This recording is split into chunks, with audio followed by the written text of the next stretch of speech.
Hello student, आज के इस वीडियो में हम class 10th CBSE board class 10th set 1 paper code 430 C1 के सेक्शन बी को सॉल्व करेंगे। क्योंकि इसके पहले वाले वीडियो में मैंने सेक्शन ए के सारे क्वेश्चन को पूरा अच्छी तरीके से सॉल्व करके अपलोड कर दिया है। यदि अभी तक आपने वो वीडियो नहीं देखा है तो उसका लिंक डिस्क्रिप्शन में दिया है, आप वहाँ से जाके देख सकते हैं। तो चलिए वीडियो शुरू करते हैं।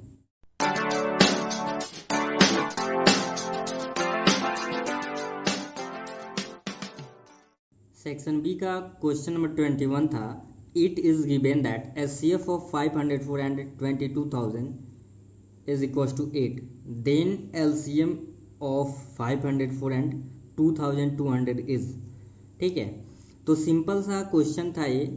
एचसीएफ दो नंबरों का दे दिया था, इसका क्या निकालना था एलसीएम। तो डायरेक्ट आप फार्मूला अप्लाई करते, because LCM is equal to क्या होता है, product of two number by HCF.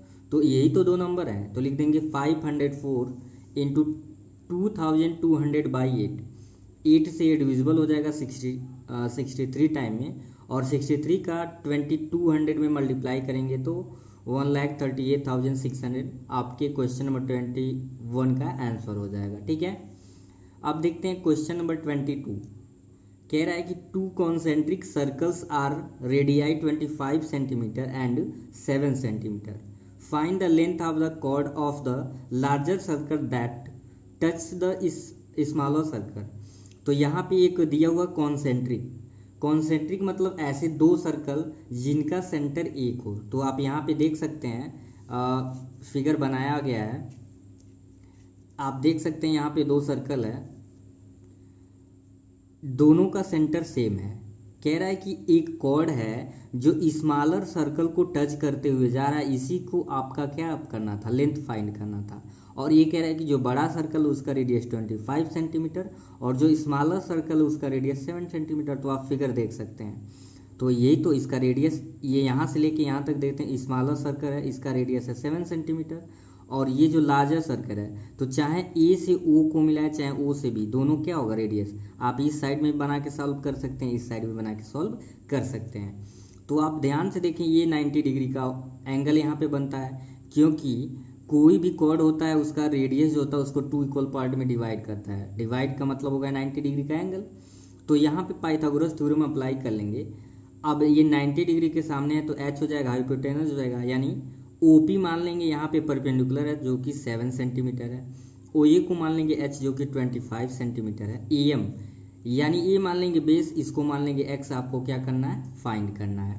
तो आप जानते हैं फार्मूला होता है Pythagoras theorem, H square equal to P square plus B square. तो बी का जब यहाँ से वैल्यू निकालते हैं तो क्या होता है, under root H square minus P square. Simple सा यहाँ पे एच की वैल्यू क्या दिया, 25 पुट कर दिया गया है, एंड बेस परपेंडिकुलर की वैल्यू क्या है 7। तो 25 का स्क्वायर हुआ है 625, 7 का स्क्वायर हुआ 49। तो 625 में 49 सब्ट्रैक्ट करेंगे 576, और 576 का जब आप स्क्वायर रूट निकालेंगे कितना होता है 24 सेंटीमीटर। तो ए से लेके एम तक का डिस्टेंस क्या है 24 सेंटीमीटर। आपको पता है कि जो ये रेडियस होता है कॉर्ड को 2 इक्वल पार्ट में डिवाइड करता है, इसलिए ए बी कोस्ट हो जाएगा 2am। तो am की वैल्यू आप फाइंड कर लिए, यहाँ पे आप देख सकते हैं। तो 24 से जब मल्टीप्लाई होगा तो आ जाएगा ए बी का डिस्टेंस आ जाएगा 48 सेंटीमीटर, और यही आपको क्या करना था, फाइंड करना था। क्वेश्चन नंबर 22 में दो क्वेश्चंस दिए हुए थे, तो 22 का आर देखते हैं। ये आपका एक ए बी सर्कल से रिलेटेड क्वेश्चन था। एक सर्कल बनाया हुआ था, उस पर दो टेजेंट आपको क्वेश्चन स्क्रीन पे दिखाई दे रहा होगा। दो टेजेंट बना था, एक टेजेंट था T A and T B. तो सबसे पहले क्वेश्चन पढ़ लेंगे और क्वेश्चन में जो दिया था उसको लिखेंगे। क्या दिया था, in figure T A and T B are two tangent. तो आप देख रहे हैं ये फिगर है, T A and T B क्या है, टेजेंट है विथ सेंटर वो, जिसका कि सेंटर क्या है वो। और यहाँ पे ऐसे कुछ इमेज बनाया हुआ। आपको एक चीज यहाँ पे दे दिया था, एंगल ए ओ बी। क्या दिया था, एंगल ओ ए बी। तो ओ ए बी दिया था 15 सेंटीमीटर। कह रहा था then find angle A T B. क्या निकालना था, ए टी बी। इसको थोड़ा सा ध्यान से देखेंगे। अगर कभी कन्फ्यूजन क्वेश्चन में तो आप बैक करके एक बार फिर वीडियो को देख लेंगे तो कन्फ्यूजन दूर हो जाएगा, या कमेंट सेक्शन में भी आप उसको पूछ सकते हैं।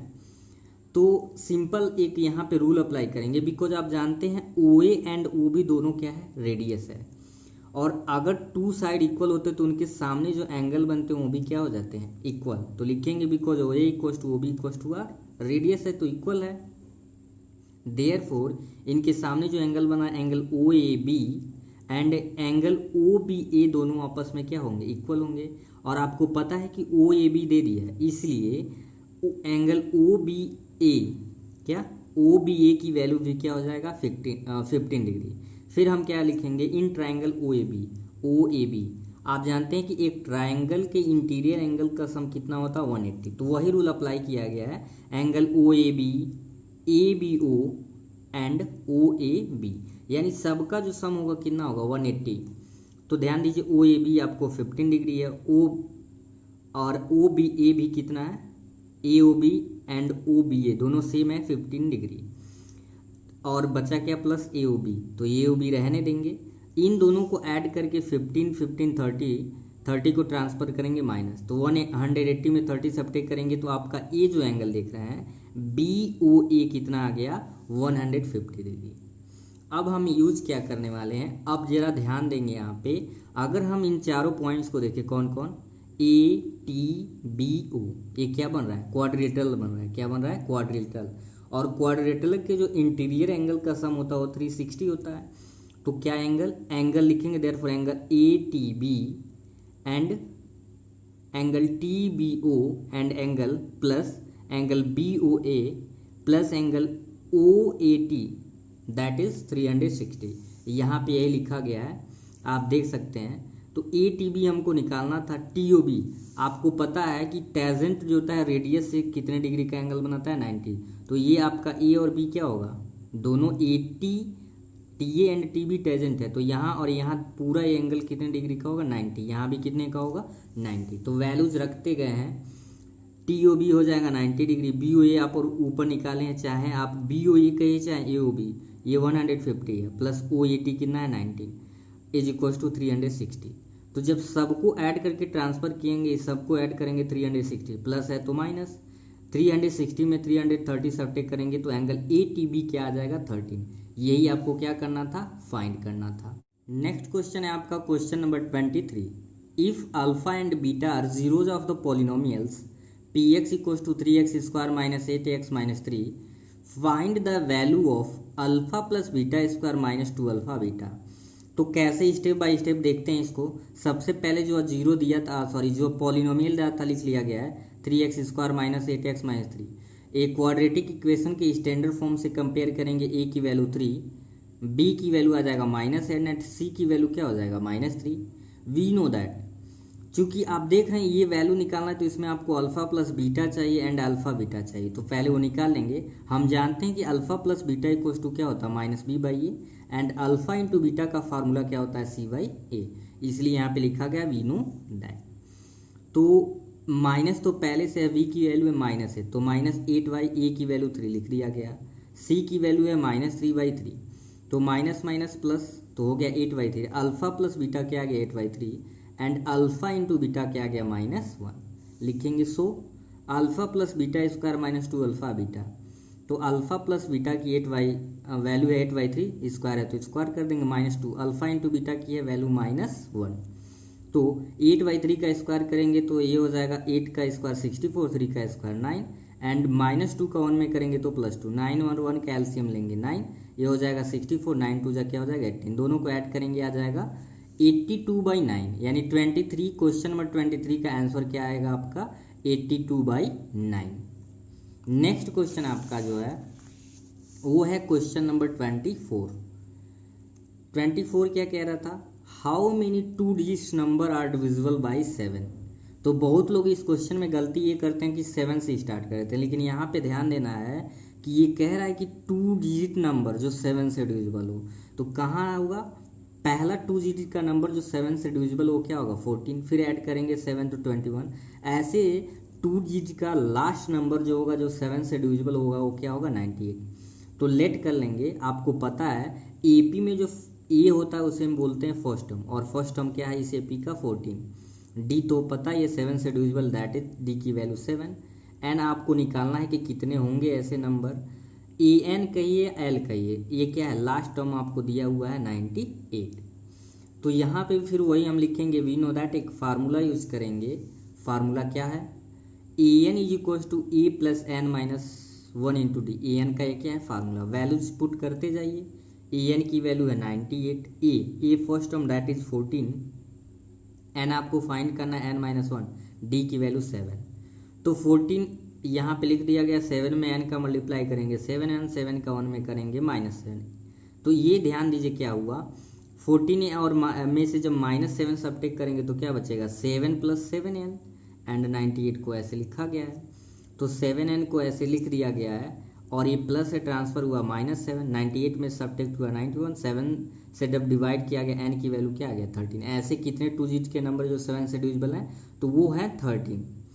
24 का ही आर था, ये भी आपके एपी का ही एक क्वेश्चन था, इसे भी देख लेते हैं।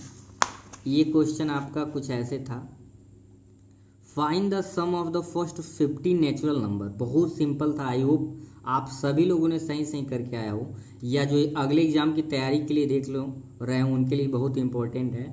ये 1 2 3 4 डॉट डॉट डॉट 50 तक दिया है।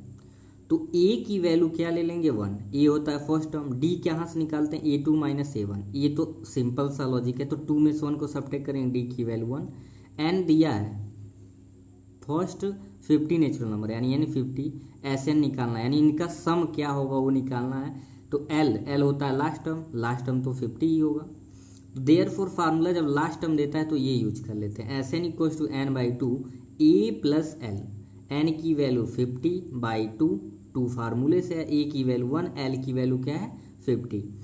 तो 50 को 2 से डिवाइड कर देंगे 25, 51 ऐड करेंगे 51, मल्टीप्लाई कर देंगे तो 1200 क्या आ जाएगा 75। ये आपका क्या था आंसर था। क्वेश्चन नंबर 25 है, if cos a plus b equals to sin a minus b equals to 1/2 where a plus is greater than 0 but less or equals to 90 degree and a is greater than b, then find the value of a and b। इस condition के according आपको a and b की value find. Simple सा है question क्या दिया है, cos a plus b equals to sin a minus b equals to 1/2।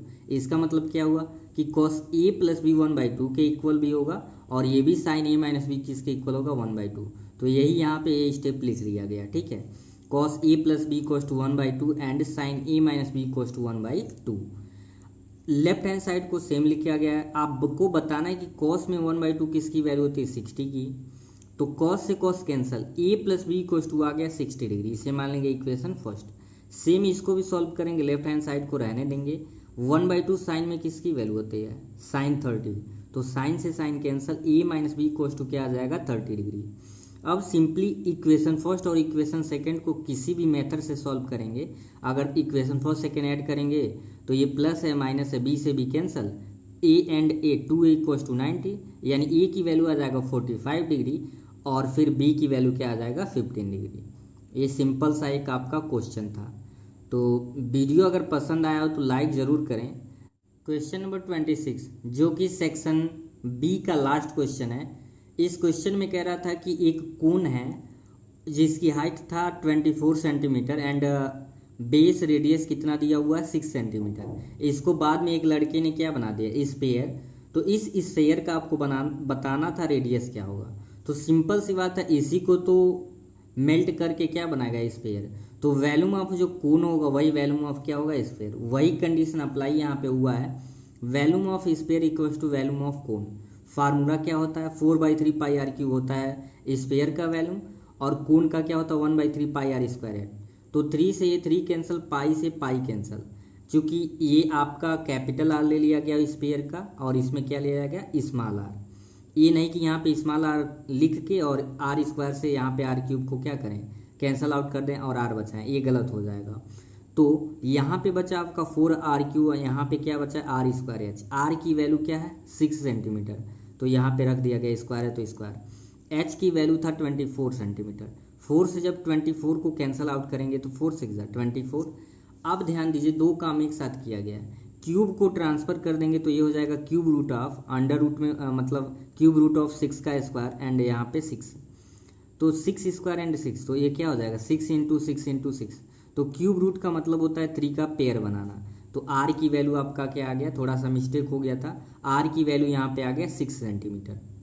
तो आई होप आपको सारे क्वेश्चन में कोई कन्फ्यूजन ना हो। वीडियो कैसा लगा कमेंट सेक्शन में ज़रूर बताएं, और चैनल पे नए हैं तो चैनल को सब्सक्राइब कर लें ताकि नए वीडियोज़ का नोटिफिकेशन मिलता रहे। Thank you.